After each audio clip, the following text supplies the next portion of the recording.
This is Made for More Living with Johnny Jennings, powered by eXp Realty. Online at madeformoreliving.com. Matt, it is definitely an interesting time to be alive. Oh, yeah, absolutely. With everything that's happening geopolitically, tariffs, taxes. So would you say it's good interesting or bad interesting?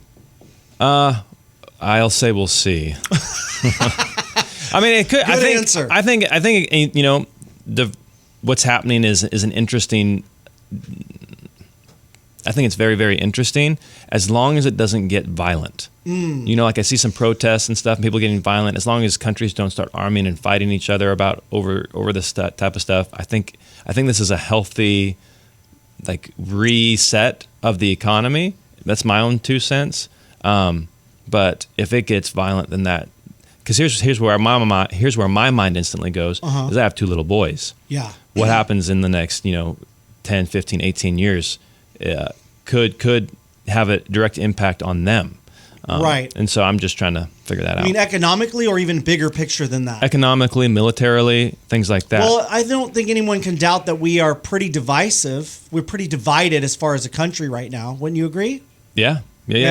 And people are just, I think social media has contributed to that, right? Where people don't have as much self-control or they don't hold things back when it comes to voicing their opinions on social media. People just spit out anything that's on their mind. And that's not healthy, right? So it's not like a good way to dialogue and have conversations. Well, I don't necessarily think it's what's being said. I think it's how it's being said. I would agree. Like you're just spewing your perspective, and there's nobody to talk to about it. Right. And so the people that agree with you are going to watch that. The people who don't are going to watch something else, rather than have like a discourse. Right. And like, correct. Okay, we probably agree on more than we realize, but I'll never know that because you and I have different beliefs, and you won't talk to me. Right. Yeah. So it's interesting because people seem to be nervous, especially during COVID, to voice their opinions because they, at least when it comes to politics, is they weren't sure what the repercussions would be for that. You know, am I going to get a lot of flack for saying I support Trump? I remember my dad having his Trump flag out at his house, and I told him, Dad, you got to be careful. You know, there's people out there who hate Trump, and you put your flag out there, you never know, they could vandalize your house or your car or something like that. Yep. And my dad's older, and I care for his safety, so I advised him, hey, maybe just put up the American flag. But there's been that conversation of, is it okay to voice your political views? And some people say, yeah, hey, now more than ever, we need to not hold back anymore. We need to voice our opinions, whether you're conservative or Democrat. And that can be scary, though, especially if you're a business owner. Yeah. Right? Yeah. Because obviously, if you're a business owner, you want the largest number of customers you can get. Republican, Democrat, Independent. In all fairness, though, it's not just business owners. Like teachers have gotten into hot water for decades over sharing their beliefs. Sure. Nurses, doctors are now getting in trouble for sharing their beliefs. Like but I totally, like, for me, I look at it through the business owner's lens because that's what Valor and I are. So, so you have decided to stay away from that? So the problem that I see people do when they try to share their beliefs, like, I think there's a lot of power and a lot of freedom in it because you're being authentic. You're not, tiptoeing around and trying to please everybody, and as a result, really connecting with nobody.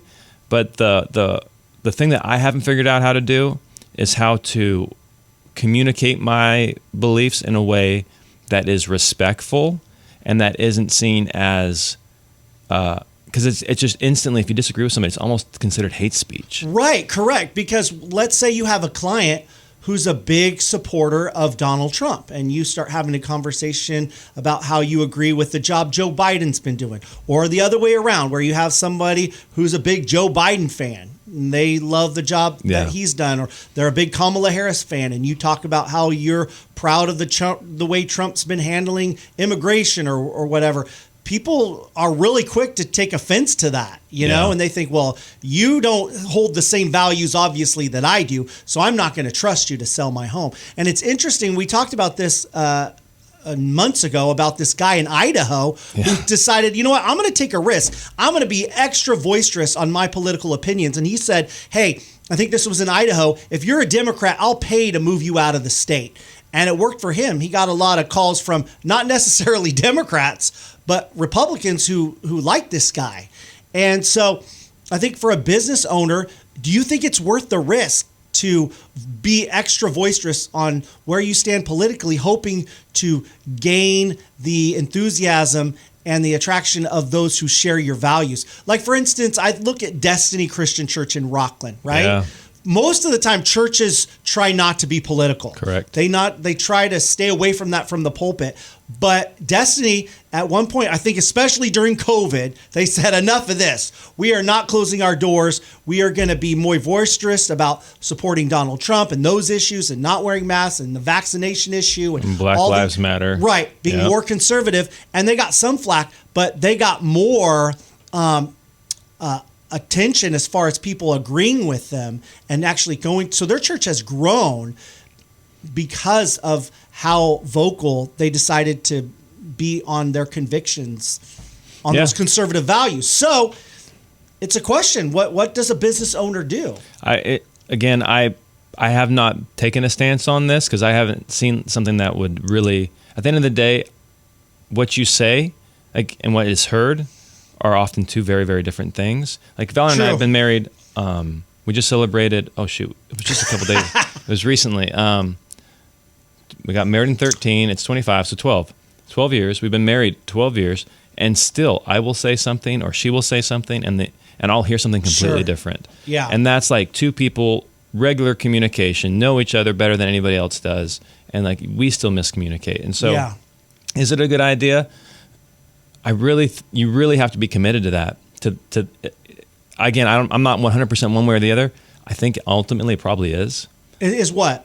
It is a good idea. Really? Yeah. Because there's been another business here in Sacramento that I heard talking about how adamantly against they are of transgender men playing in women's sports and how strong they are on that issue. And if you agree with me, if you hold that same value, that same perspective, I'd love to do business with you. So they took a leap out there to do some marketing saying that, hey, this is what I believe. And if you agree with me, do business with me. But at the same time, they're taking the risk of offending potential customers as well, right? Yeah. I think for me, again, the main thing is the tone in which it is said and the tone that's conveyed. So like there are people out there very pro Black Lives Matter, very pro all lives matter. Like what is the overall tone of that?